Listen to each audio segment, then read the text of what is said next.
Kung naghahanap ka ng phone na may malakas na performance na kayang-kayang makapaglaro ng heavy games at even mabibigat na emulators, na may maganda at sobrang linaw na display, at higit sa lahat yung kanyang mala-flagship level pa na camera. Ilan lang to sa mga bagay na talagang hinahanap natin pag bibili tayo ng cellphone na kadalasan lang nating nakikita sa mga flagship phones na nagkakahalaga ng 50 to 80,000 pesos. Pero yung pag-uusapan natin dito sa video is Poco F6 Pro na upper mid-range pero meron siyang flagship specs, which is nasa around 20 to 30,000 lang yung kanyang presyo, pero yung specs niya parang pang 50 to 70,000. Pagdating guys sa kanyang build, meron siyang metal frame, glass front, and glass back. Yung variant pala na hawak ko dito is yung color black, 16 gigs na RAM, and 1TB na internal storage. Anyway, yung natira na lang dito sa box is yung kanyang USB-A to Type-C cable and yung kanyang 120 watts na charger. Na by the way guys, may pagkabigatan kasi parang charger na siya ng laptop. Unahin na natin agad sa isa sa pinaka nagustuhan ko sa phone na to, which is yung kanyang display. So meron siyang 6.67 inches na may maximum resolution ng 1440p by 3200 pixels, pero pwede nyo naman siyang ibaba ng 2400 by 1080p or Full HD Plus kung gusto ninyo na mag-save ng battery. Na pagdating naman sa kanyang performance, tinest ko siya sa Antutu benchmark ng Full HD Plus and ng WQHD, and almost same lang naman siya ng naging result. Ang magiging pinaka-effect lang ng paggamit ng higher resolution is syempre mas mabilis na malulubat yung cellphone ninyo. Dagdag nyo pa dito is naka-Flow AMOLED na rin siya na merong 120Hz na refresh rate. Supported din niya ang Widevine Level 1, ibig sabihin pwedeng-pwede ka ditong manood ng mga Full HD movies and mga series. Though, out of the box is medyo mag-ready ka lang kasi ang dami niyang bloatwares and may mga recommended siyang ads every time na may mga in-open kayong built-in applications. Quick specs muna tayo mga kaboom. Meron tayong Snapdragon 8 Gen 2 na chipset. Available siya in 12GB or 16GB na RAM. Available din siya in 256GB, 512GB, and 1TB na internal storage variants. Meron siyang 5000 mAh na battery capacity na capable up to 120 watts na wired charging. So yes mga kaboom, wired charging lang siya ngayon kasi nawala yung kanyang wireless charging. Pero ang naging kapalit nito is nag-jump naman siya from 67 watts to 120 watts charging from Poco F5 Pro to ngayon na Poco F6 Pro. Of course, naka-Android 14 tayo and yung OS version natin is Xiaomi HyperOS 1.0.3. Pagdating naman sa protection, meron tayong Gorilla Glass 5 sa harap, glass yung back, not indicated ni Poco kung ano specifically, and meron tayong aluminum frame. And lastly, meron tayong IP54 dust and splash resistant. Pagdating naman sa mga presyo, yung 12256 variant is nagkakahalaga ng 26,999, yung 12512 naman is 28,999, and yung 16 1TB is 32,999. Which is by the way, pag naabutan nyo pa yung kanyang promo is pwede nyo pa siyang mapili ng mas mababa. Ngayon guys, pagdating sa kanyang design, sobrang clean and sleek looking siya. Very smooth yung kanyang likod pero not fingerprint magnet, so yun sobrang nagustuhan ko. Although pagdating dito sa camera part is ibang usapan na siya kasi talagang dikitin siya ng dusts. Nandito sa right side yung kanyang power and volume buttons. Sa left side, ayan, malinis lang. Sa taas naman is infrared port and mic. And sa baba naman is yung SIM tray, mic, speakers, and yung USB Type-C na 2.0. And expect nyo na magiging maganda yung sagap ng signal nyo dito since napapalibutan talaga yung phone na to ng antenna lines. And speaking of signal, malakas yung sagap niya sa Wi-Fi. Even itapat ko pa siya sa iPhone 15 Pro is lumalaban siya sa pagkuha ng signal.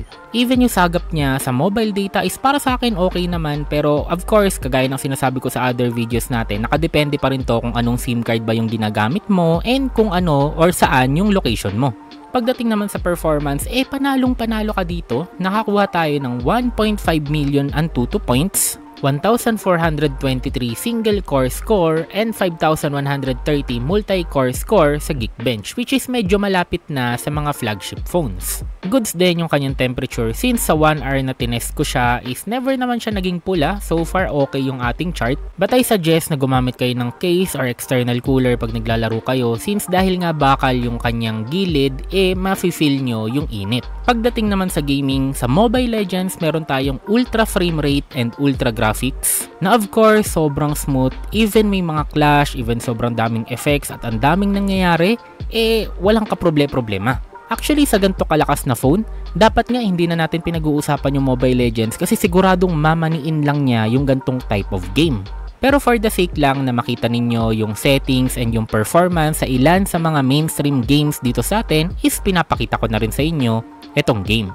Sa Call of Duty naman is available lahat ng settings from low to very high sa graphics and low to ultra sa frame rate. Para sa akin is okay naman yung gyroscope niya, nafe-feel ko naman na accurate siya and walang delays, natatamaan ko yung kalaban and nakakapaglaro ako ng maayos. And dahil naka-Snapdragon yung ating chipset is expect nyo na mas optimize yung mga games na nilalaro natin.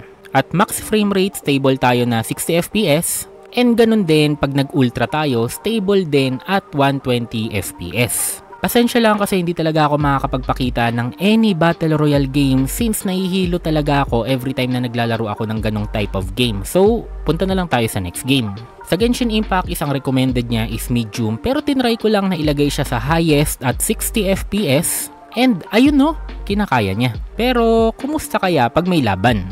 So based dito sa game ko, sa mga domain, ang pinakamababa na FPS na nakuha ko is 50 FPS pero pag ikaw yung naglalaro at wala kang FPS indicator, actually hindi mo mararamdaman na bumaba yung FPS. Ang makikita mo lang is smooth and fluid na gameplay.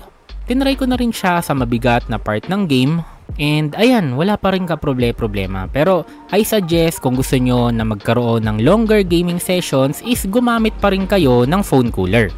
Even heavy emulators is kayang-kaya niya patakbuhin and sabi ko nga kanina, dahil naka-Snapdragon yung ating chipset is expect nyo na mas optimized siya.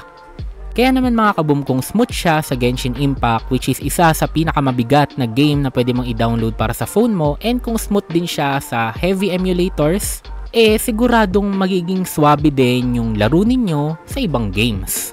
Ngayon pag-usapan natin yung kanyang camera which is by paper hindi siya impressive pakinggan since halos lahat ng lumalabas na phones ngayon kahit yung mga entry level phones ganito yung combo. 50 megapixel yung main camera, 8 megapixel ultra wide and 2 megapixel na macro camera. O diba pamilyar? So maganda at malinaw yung kanyang camera. Yun nga lang siguro ang pinaka-issue ko lang dito is parang medyo oversaturated siya and medyo mataas yung contrast niya sa ibang pictures.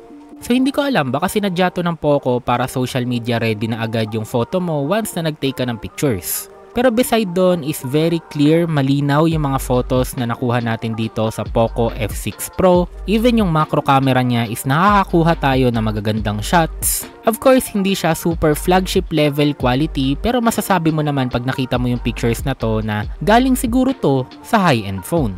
Even sa low light is maganda pa rin yung mga naging kuha natin. Ito guys, walang stabilizer, walang gimbal, walang kahit anong edit. Yung video niya parang cinematic na agad tignan. Ito yung sinasabi ko sa inyo guys kanina na ginawa sigurong ganito ni Poco yung camera niya na medyo oversaturated, medyo mas contrasty siya ng konti para ready to upload na sa social media.